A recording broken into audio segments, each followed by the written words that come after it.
Mi hermana dijo frente a todos que se alegraba de que Martín hubiera muerto atropellado. Mis papás la escucharon, no la corrigieron y en vez de defenderme, me pidieron que me fuera de la casa. Todo por un tatuaje que me hice para recordarlo. Nunca pensé que a los 30 años iba a tener que empezar de nuevo. 3 años antes, mi vida parecía completa. O por lo menos así la sentía cuando Martín estaba conmigo. Martín era todo lo que yo quería en una persona. De día era médico, de esos que llegaban cansados pero todavía preguntaban cómo estabas. De noche tocaba la guitarra con una banda de amigos en bares pequeños de Guadalajara, sin pretensiones, solo por gusto. Tenía esa mezcla rara de responsabilidad y libertad que a mí siempre me sorprendía. Podía pasarse 12 horas en el hospital y aún así emocionarse como niño si alguien le hablaba de música o de salir en moto. Llevábamos 5 años juntos. Yo de verdad creí que íbamos a envejecer así. Él con su guitarra, yo con mis proyectos de software, los dos peleándonos por cosas tontas y haciendo planes para una vida que no llegó. A Martín le encantaba su moto. Yo le decía que entre semana parecía el doctor más serio del mundo. Y los fines de semana se subía a la moto como si necesitara recordarse que seguía vivo. Él se reía y me decía, «También hay que respirar, Eli. No todo puede ser trabajo». La mañana del accidente fue como cualquier otra. Me dio un beso en la frente, tomó su casco y me dijo que iba a dar una vuelta rápida antes de entrar al hospital. No volvió. Un coche se pasó el alto en una avenida cerca de Zapopan. Martín iba por su carril. No alcanzó a frenar. Yo era su contacto de emergencia, por eso me llamaron del hospital 1 hora después. Todavía recuerdo que dejé la taza de café en el escritorio y salí sin apagar la computadora. Después de esa llamada, nada volvió a tener el mismo orden. Los primeros meses después de su muerte casi no los recuerdo. Me levantaba, trabajaba, contestaba mensajes, comía lo que fuera y volvía a dormir. Yo era desarrolladora de software y me refugié en eso. Acepté más proyectos de los que podía manejar, porque el cansancio era más fácil que el silencio. Mi hermana Rebeca, aunque siempre había sido dura conmigo y muy dada a opinar sobre mi vida, estuvo presente al principio. Iba a mi departamento con sus hijos, Adrián y Nicolás. En ese entonces, Adrián tenía 9 años y todavía corría por el pasillo antes de tocar el timbre. Nicolás tenía 12 y ya empezaba a creerse grande, pero se le notaba el cariño en la cara. Para ellos, Martín siempre fue el tío Martín, aunque nosotros nunca nos hubiéramos casado. Ellos hicieron soportables muchas tardes. Se sentaban conmigo a ver películas, me mandaban memes, me hacían videollamadas por cualquier cosa. Yo también ayudaba a Rebeca con lo que podía. Después de su divorcio, se había quedado criando sola a los niños, y siempre iba justa con los gastos. A mí me iba bien con proyectos de software, sobre todo desde que empecé a tomar clientes de fuera. No era rica, pero vivía sola. Era cuidadosa con mi dinero y podía ayudar. Empecé a transferirle entre 5,000 y 6,000 pesos al mes para luz, agua, internet, gas y a veces parte de la despensa. Nunca lo anuncié como gran favor. Era mi hermana. Eran mis sobrinos. Pasaron 3 años así. Yo no estaba saliendo con nadie. Tampoco sentía que viviera del todo. Seguía con mi rutina. Trabajaba, pagaba cuentas, sonreía cuando tocaba y respondía cuando alguien me preguntaba si estaba bien. Pero por dentro todavía estaba en esa mañana. La semana anterior a todo lo que pasó, los antiguos compañeros de la banda de Martín vinieron a mi departamento en Zapopan. A veces lo hacíamos. Pedíamos cena, poníamos música, contábamos anécdotas. David, el vocalista, trajo la guitarra vieja de Martín porque yo se la había prestado para que la mandara a ajustar. La sacó del estuche con un cuidado que me apretó el pecho. ¿Te acuerdas de lo que decía Martín?, me preguntó mientras tocaba unos acordes suaves. Que la música también curaba, aunque no saliera en las recetas. Me reí, pero se me llenaron los ojos de lágrimas. Esa noche, cuando todos se fueron, me quedé mirando fotos de Martín. En muchas salía con la guitarra colgada al hombro, medio de perfil, con esa sonrisa tranquila que tenía cuando tocaba. No era una sonrisa de pose, era la cara que ponía cuando se olvidaba del mundo por unos minutos. Y de pronto lo supe. Quería llevarlo conmigo de una forma permanente. no para quedarme atrapada en el duelo, sino para aceptar que él había sido parte de mi vida y que siempre lo sería. Yo nunca había sido de tatuajes. De hecho, antes pensaba que jamás me haría uno. Era bastante conservadora con esas cosas. Pero esa idea, Martín con su guitarra en mi brazo, me pareció correcta. Era un homenaje. Era una despedida. También era una forma de decidir algo mío sin pedir permiso. El estudio de tatuajes no fue como yo imaginaba. Pensé que iba a ser un lugar oscuro, lleno de ruido y paredes descuidadas, pero era más bien un estudio artístico, limpio, con cuadros, buena luz y una calma que me ayudó a respirar. Ana, la tatuadora, revisó las fotos que llevé y me escuchó hablar de Martín sin interrumpirme. «Vamos a hacerlo con respeto», me dijo. 4 horas después, no podía dejar de mirar mi brazo. El detalle era increíble. El perfil de Martín, la guitarra sobre el hombro, la postura familiar, esa sonrisa pequeña que tenía cuando se concentraba en una canción. Me dolió muchísimo, pero valió cada segundo. 2 semanas después, cuando el tatuaje ya se veía bien y casi no me molestaba, decidí visitar a Rebeca y a los niños. Era sábado a principios de octubre, ya entrada la tarde, y empezaba a refrescar. Fui a su casa en Tlaquepaque con una chamarra ligera. Me fui por una ruta tranquila, antes de que se cargara el tráfico. Apenas toqué la puerta, escuché a Adrián bajar corriendo las escaleras. «Tía Eli», gritó antes de abrazarme con tanta fuerza que casi me tira. Ahora tenía 12 años, pero todavía no había perdido esa forma de querer sin vergüenza. Nicolás apareció detrás. Con sus 15 intentaba verse tranquilo, pero no pudo esconder la sonrisa. «Hola, tía», dijo, levantando la mano. Rebeca salió de la cocina. Parecía contenta de verme. «Llegaste justo a tiempo. Hice comida». La casa olía a arroz, pollo en salsa y tortillas recién calentadas. Me quité la chamarra sin pensarlo. Traía una playera de manga corta. El tatuaje quedó a la vista. El silencio duró apenas un segundo. «No puede ser», dijo Adrián, acercándose con los ojos enormes. «¿Es el tío Martín?». Me tomó el brazo con cuidado, como si el tatuaje fuera algo vivo. «Está increíble. Mira, Nico. Trae su guitarra». Nicolás se acercó también. Su cara cambió. Dejó de hacerse el indiferente. «Sí se parece mucho», dijo en voz baja. «Está muy padre, tía». Yo sonreí. Sentí un nudo en la garganta, pero era un nudo bonito. Por un momento pensé que había tomado la decisión correcta, que los niños entendían lo que los adultos no siempre saben entender. Entonces la voz de Rebeca cortó el momento. «Elisa, ¿qué estabas pensando?». Levanté la vista. Mi hermana miraba mi brazo como si me hubiera visto hacer algo ofensivo en medio de su sala. «¿Qué tiene?», pregunté, aunque ya sabía por dónde iba.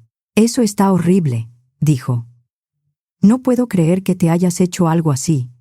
Tan grande, tan permanente, sin hablarlo con nadie».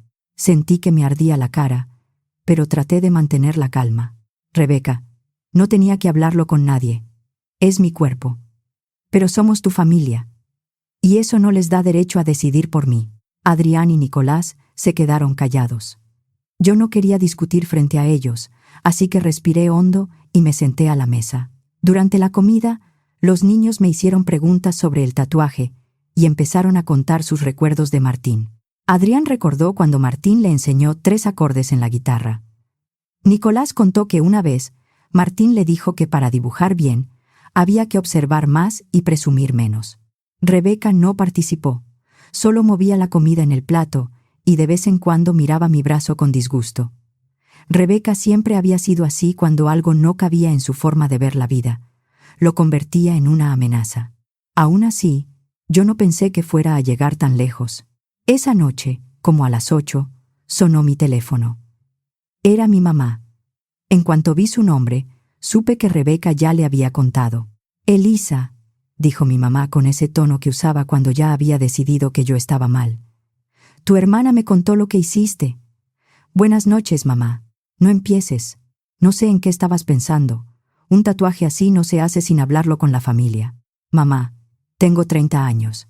No necesito permiso para decidir sobre mi cuerpo». Mi mamá soltó ese sonido de molestia que hacía cuando no quería discutir, solo ganar. Pues yo no lo apruebo. Está bien. No te estoy pidiendo que lo apruebes. Hubo un silencio frío. Luego colgó. Las semanas siguientes se me fueron entre trabajo y entregas. Yo estaba cerrando una entrega grande para un cliente nuevo, así que pasaba horas frente a la computadora. En parte fue un alivio. Tenía una excusa para no ir a casa de Rebeca y evitar más comentarios sobre mi brazo. Pero al final, cuando el proyecto se estabilizó, decidí volver. No quería que una diferencia por un tatuaje rompiera mi relación con mis sobrinos. Además, en el fondo creí que Rebeca ya se habría calmado. Ese sábado fui a verla. Rebeca abrió la puerta y de inmediato supe que algo venía. Tenía la boca apretada y los brazos cruzados. Adrián y Nicolás estaban en la sala jugando videojuegos. Al verme, Adrián se levantó de golpe. «Tía Eli». Pero Rebeca lo detuvo. «Niños, suban a su cuarto». Los dos se quedaron quietos. «Pero mamá», dijo Adrián. «Ahora. Tengo que hablar con su tía».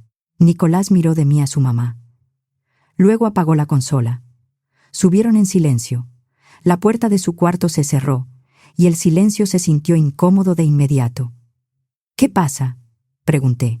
Rebeca me miró como si yo ya supiera. «¿Sabes qué me preguntó Adrián ayer? Que si se podía tatuar cuando cumpliera 16. 16, Elisa».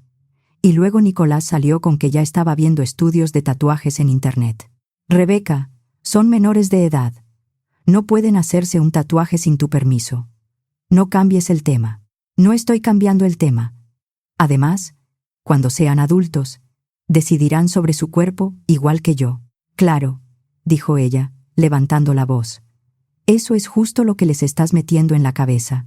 «Yo no les estoy metiendo nada. ¿Vieron un tatuaje? ¿Les dio curiosidad? Eso es todo». «No. Antes de que tú llegaras con esa cosa en el brazo, ellos nunca hablaban de tatuajes». Me quedé mirándola, tratando de entender si hablaba en serio. «Rebeca, los tatuajes están en todos lados. En la calle, en la escuela, en el súper, en redes. No puedes culparme porque tus hijos hicieron una pregunta». «No me vengas con eso», dijo, ya temblando de enojo. «Primero van a querer tatuajes. Luego van a pensar que fumar se ve interesante. Luego van a querer tomar. Luego, quién sabe qué más. Eso no tiene sentido. Para ti no, porque has cambiado». «¿Cambiado?» «Me hice un tatuaje. No me convertí en otra persona. Eres un mal ejemplo para mis hijos». Ahí sí me dolió. No porque creyera que tuviera razón, sino porque Adrián y Nicolás eran de las personas que más quería en el mundo. «Rebeca, nunca he fumado. Casi no tomo. Hago ejercicio 4 veces por semana. Trabajo desde mi casa. Pago mis cuentas. Y encima te ayudo con las tuyas. ¿De verdad me estás diciendo que soy mala influencia por un tatuaje?» Ella apretó la mandíbula. «No quiero que vengas más a mi casa». Solté una risa seca, más por nervios que por burla. «¿Me estás corriendo por un tatuaje? No te burles. Hablo en serio.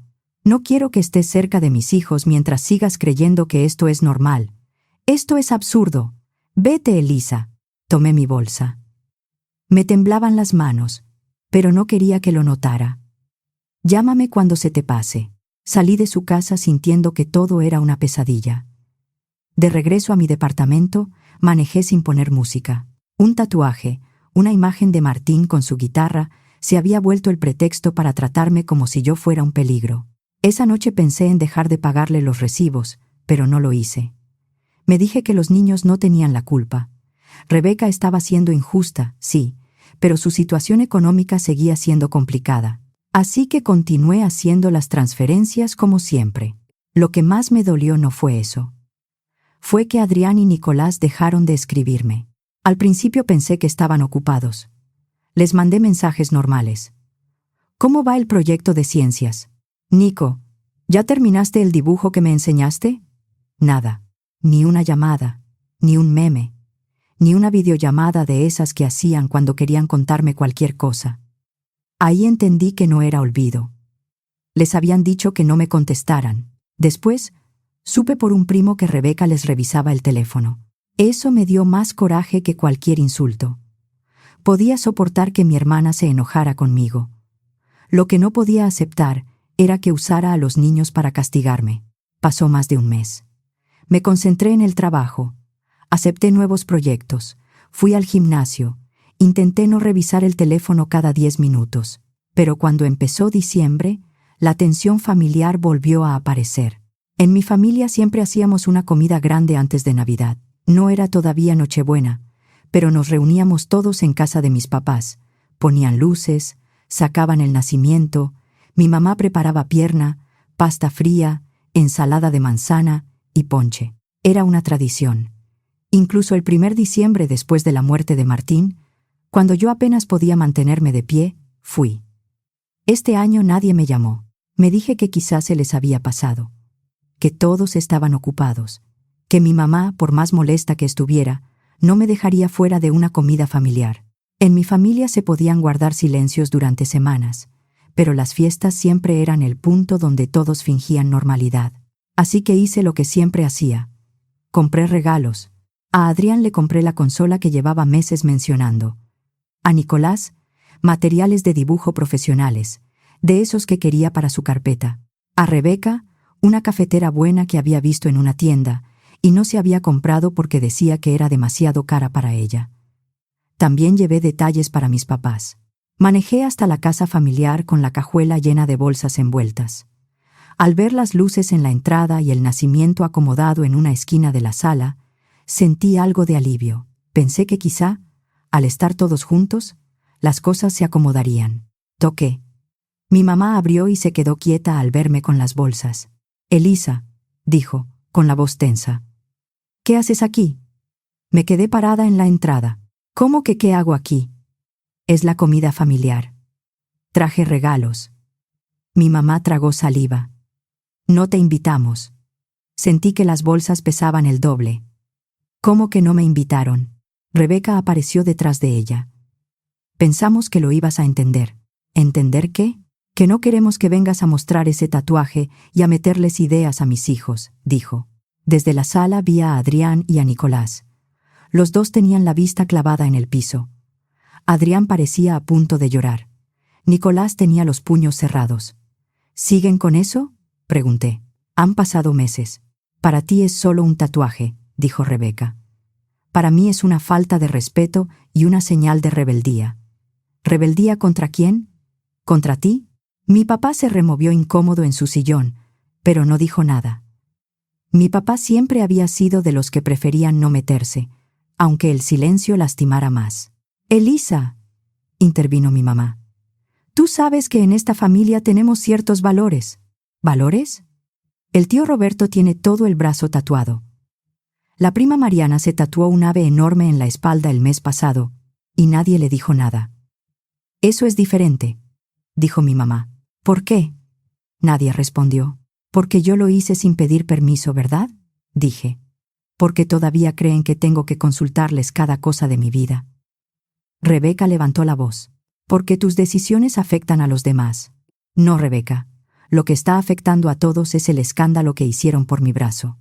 Este tatuaje es por Martín. Es mi forma de recordarlo, de llevar conmigo algo de lo que vivimos». Entonces Rebeca soltó una risa amarga. «Ay, por favor. Otra vez Martín». La miré. «Ten cuidado con lo que vas a decir». Pero no se detuvo. Nunca me cayó bien.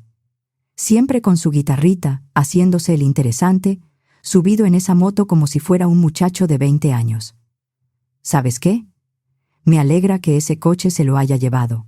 Tal vez así por fin entiendas que tienes que vivir como una persona normal». La sala se quedó inmóvil.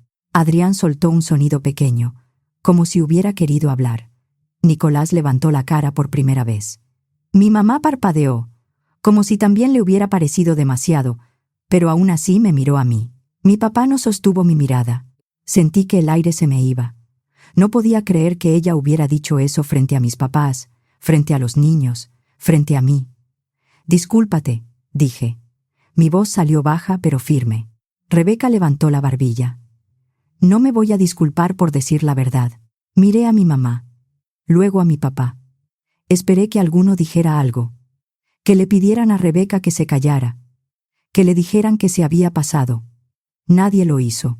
Mi mamá se alisó la blusa y dijo: «Elisa, creo que será mejor que te vayas». No lloré ahí. Solo entendí que ya no podía seguir parada en el mismo lugar. Miré a Rebeca, luego a mis papás, luego a mis sobrinos. Adrián lloraba en silencio. Nicolás tenía la mandíbula apretada. No dije nada. Recogí todas las bolsas de regalos que había dejado junto a la entrada y salí. Manejé varios minutos sin rumbo. No quería volver a mi departamento con la cajuela llena de regalos que ya no iba a entregar. Tampoco quería quedarme estacionada llorando frente a la casa de mis papás. Pasé cerca de un albergue del barrio donde una vez habíamos llevado donativos en la oficina. Me estacioné antes de arrepentirme. Toqué el timbre y una voluntaria salió a recibirme. «Todo está nuevo», le dije, tratando de que no se me quebrara la voz. La consola, los materiales, la cafetera. No abrí nada. Dénselo a quien lo necesite. La mujer me miró con sorpresa y luego con una ternura que casi me hizo llorar. «Gracias», dijo. «De verdad va a servir». Asentí y me fui antes de que me preguntara algo más. Esa noche me senté en la sala de mi departamento sin prender la luz. Pensé en todo lo que había hecho por Rebeca y los niños. Las transferencias mensuales, la ropa escolar, las clases de regularización, cuando Nicolás batalló con matemáticas, el campamento de verano de Adrián, el viaje a Puerto Vallarta del año anterior, cuando Adrián vio el mar por primera vez y Nicolás tomó fotos del atardecer como si quisiera guardarlo todo. También pensé en el viaje a Europa que había reservado para Navidad, París, Roma y Barcelona. Rebeca sabía que le estaba pidiendo pasaportes y datos para un viaje, pero los niños no sabían el destino. Lo había planeado como sorpresa para ellos, con meses de anticipación, revisando vuelos de madrugada y apartando hospedajes que pudiera cancelar si algo se complicaba. Quería regalarles algo que recordaran toda la vida. Y estaban las cuentas que yo estaba armando para sus estudios. Estaban a mi nombre, separadas para ellos, 2 años apartando dinero, mes a mes, para que Adrián y Nicolás tuvieran opciones cuando terminaran la preparatoria. No era una fortuna, pero ya era una cantidad seria. No era obligación mía. Lo hacía por amor. Me toqué el tatuaje. Pensé en Martín. Si hubiera estado ahí, seguro habría hecho primero un comentario para hacerme reír. Después se habría puesto serio y me habría dicho algo como: «Eli, querer a alguien no significa dejar que te pisotee». Abrí la computadora. Me sentía extrañamente tranquila. Escribí un correo para Rebeca. «Rebeca, después de lo que pasó hoy, tomé algunas decisiones. Ya no voy a seguir pagando tus recibos ni haciendo transferencias mensuales. Si de verdad crees que soy una mala influencia para tus hijos, no tiene sentido que dependas de mi dinero. El viaje a Europa que había planeado para Navidad queda cancelado para ti y para los niños. Yo iré sola. Ajustaré las reservaciones que todavía se puedan mover y asumiré las pérdidas de lo demás. También voy a retirar el dinero de las cuentas que abrí pensando en los estudios de Adrián y Nicolás. Eran cuentas mías, hechas pensando en ellos. Ese dinero lo voy a invertir en otra cosa. Espero que puedas explicarles por qué ya no recibirán esas sorpresas. Puedes decirles la verdad, que su tía, por tener un tatuaje, dejó de ser alguien aceptable para estar cerca de ellos. Elisa. Lo leí 2 veces. No le escribí insultos. Solo le dije lo que iba a cambiar. Envié el correo y apagué el celular. Me temblaban las manos. Pero por primera vez en mucho tiempo sentí que estaba defendiendo mi propia vida. A la mañana siguiente encendí el teléfono. Las notificaciones empezaron a caer una tras otra. Decenas de llamadas perdidas. Mensajes. Audios. Los conté porque no podía creerlo. El primer mensaje de Rebeca decía: «¿Cómo te atreves a hacerles esto a mis hijos? No tienes derecho a castigarlos porque estás enojada conmigo. Llámame ahora». Luego venían los de mi mamá.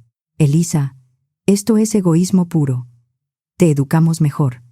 Estás dejando que un tatuaje destruya a la familia». El mensaje de mi papá era más corto. «Tu hermana necesita esa ayuda. Piensa en los niños». Leí varios más.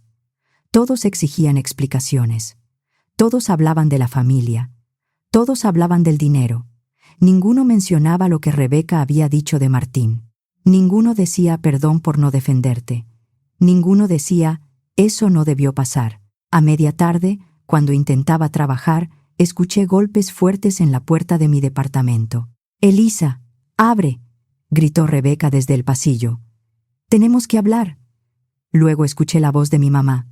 «Hija, por favor, vamos a hablar como adultos». Me quedé quieta frente a la computadora. Respiré hondo.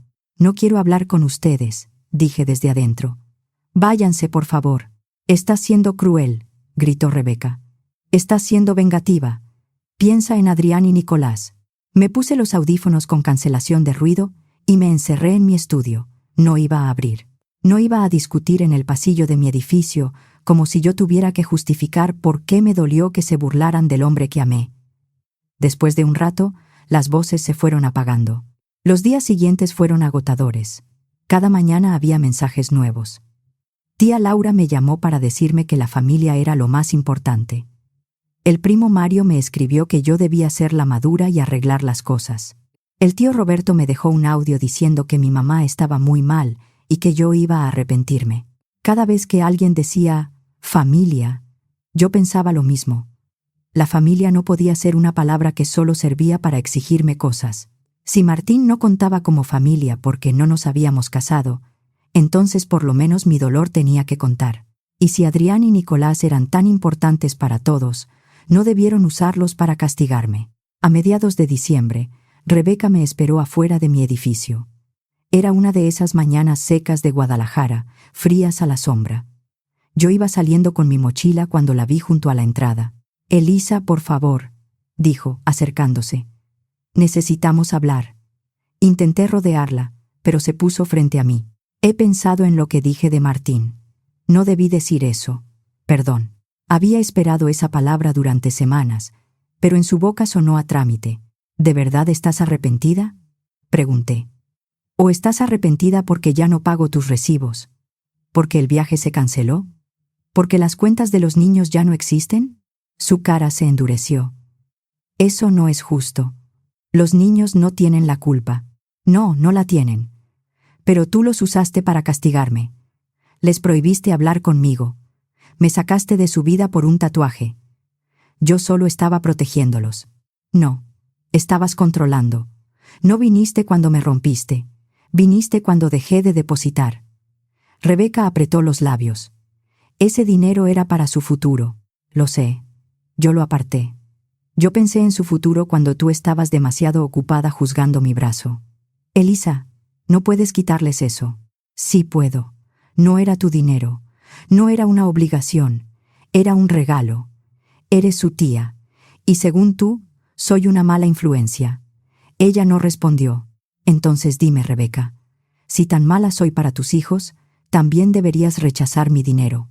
Su cara se puso roja. «Esto es diferente». «No.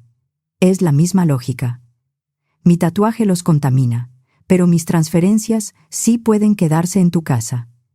«Estás siendo muy dura. Llegué a tu casa con regalos y me recibieron como si fuera una vergüenza.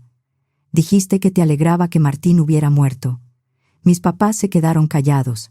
Después me pidieron que me fuera, y ahora la dura soy yo». Rebeca bajó la mirada, pero no dijo nada que sonara real. Me di la vuelta y entré al edificio. En recepción estaba don Gerardo, el vigilante, acomodando unos paquetes. «Don Gerardo», le dije, con voz tranquila, «mi hermana y mis papás ya no tienen autorización para subir. Si vienen, por favor no los deje pasar». Él me miró con seriedad y asintió. «Claro, señorita Elisa. No se preocupe. La Navidad llegó y por primera vez en mi vida no la pasé con mi familia. La pasé sola, aunque no exactamente sola. Fui a Europa como estaba planeado. Solo cambié los boletos que todavía podía cambiar. Caminé por París con el abrigo cerrado hasta el cuello. Me senté en una banca en Roma a tomar café, sin tener que fingir que estaba bien. En Barcelona, frente al mar, pensé mucho en Martín, pero no con el dolor de antes. No subí fotos a redes. No quería presumir nada. Pero por la familia me enteré de que Rebeca y mis papás andaban diciendo que yo había abandonado a todos por un simple tatuaje, que me había vuelto egoísta, que prefería viajar sola antes que apoyar a mis sobrinos. Al principio me dolió. Luego me dio claridad. Ahí entendí que el problema no había sido solo el tatuaje. El tatuaje solo había dejado a la vista algo que ya estaba en mi familia, la idea de que podían opinar sobre mi cuerpo, mi duelo, mi dinero, mi tiempo y mi vida. La idea de que yo debía dar sin reclamar, ayudar sin límites y aguantar cualquier cosa porque la familia es la familia. No les escribí a Adrián ni a Nicolás para ponerlos contra su mamá. No quería cargarlos con una pelea de adultos. Solo guardé sus números y me prometí que, si algún día podían buscarme sin miedo, yo iba a estar. Cuando regresé a Guadalajara, hice algo que debía hacer desde hacía 3 años. Pedí una cita con una terapeuta. El consultorio de la doctora Martínez era sencillo y cálido. Tenía plantas junto a la ventana y una silla cómoda donde me senté sin saber muy bien qué hacer con las manos. «Cuéntame por qué estás aquí», me dijo. Me toqué el tatuaje sin pensarlo. «Necesito ordenar muchas cosas», dije. «Mi duelo, mi familia. Y necesito aprender a recordar a alguien sin dejar de vivir». La doctora no me interrumpió. «Amé a Martín», continué. «Todavía lo amo, de otra forma. Pero sé que él no habría querido que me quedara detenida en su muerte. Siempre decía que la vida no era para vivirla con miedo, y creo que, por primera vez desde que murió, estoy empezando a entenderlo». Miré mi brazo. Martín seguía ahí, con la guitarra al hombro, como en las fotos que yo no había podido guardar en una caja. Ya no lo vi solo como un recuerdo de lo que perdí, también era una marca de lo que había sobrevivido. No salí de esa primera sesión curada, ni tranquila del todo. Salí cansada, con los ojos hinchados y la sensación rara de haber dicho en voz alta cosas que había guardado demasiado tiempo. Pero cuando llegué a mi departamento, dejé las llaves en la mesa, me quité la chamarra y miré otra vez el tatuaje. Por primera vez en mucho tiempo, sentí que mi vida volvía a estar de mi lado.